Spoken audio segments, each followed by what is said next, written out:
let's go girls. Brilliant to see the support there from the fans in the grandstand ahead of this qualifying session of the weekend. You can see there now all the cars lining up in the pit lane, ready to go out. You can see Abby Pulling there, our current series leader, going out first. Abby Pulling certainly pulling out the sectors at this stage, looking like she's enjoying herself at least. Yeah, absolutely. So Abby Pulling currently has 2 pole positions this season and is matched on that record with Dorian Pat, also with 2 pole positions. There is, of course, 1 point up for grabs for pole position in race 1 and in race 2.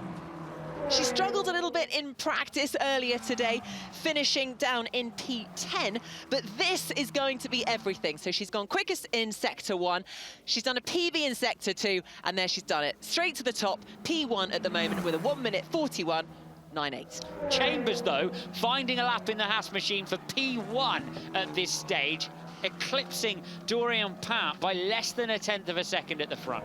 Now it really is the time when they're going to start bringing the performance. Absolutely. So Marty currently in P4. She remains in P4. Didn't improve. Bustamante, quickest of the session in P1. But let's take a look at what Leah Block can do. She went quickest, well, PB in Sector 1, hasn't improved in Sector 2. So it is an improvement overall. She'll be really happy with that, up to P4. Super close at the front of the field. Bustamante by a tiny margin from Chambers. Can Pulling find the P1 lap? 3/10 more than 3/10 of a second clear at this stage as the track continues to improve.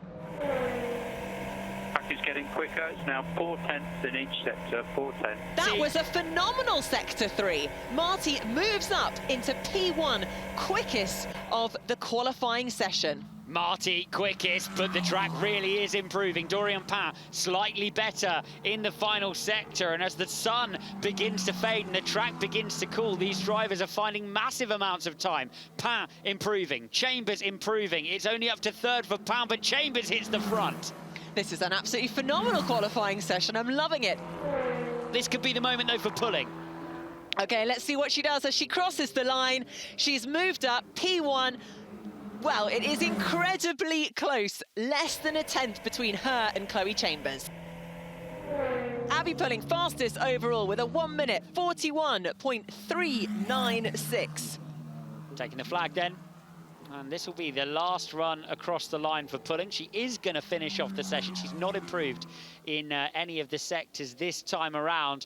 I don't see anybody making an improvement. I do think it will be Abby Pulling who takes the P1 spot for the first race at least. Of course, the second fastest lap so often it is the difficult one to work out, but at least in terms of the peak lap time, Pulling's day for me. Oh, that was a nail-biting one, wasn't it? Thank you for the chase. Thanks so much. Yes! So fastest time for race 1, it's Abby Pulling on pole position with Chloe Chambers, the first time she'll be starting on the front row, and Nerea Marty, also a huge improvement for her in P3. Dorian Pan will be starting from the 2nd row in 4th. Bianca Bustamante, despite that great start in practice, manages to start in P5. Tina Hausman in 6th, Hamna Alcobazi 7th, Leah Block 8th. Great qualifying result for her. Jess Edgar 9th and Lola Lovenfoss in P10. No improvements from Emily de Hausch. Maya Vug unusually down in P12. Amna Alcobazi 13th, Carrie Schreiner in 14th, and Aurelia Nobles in 15th.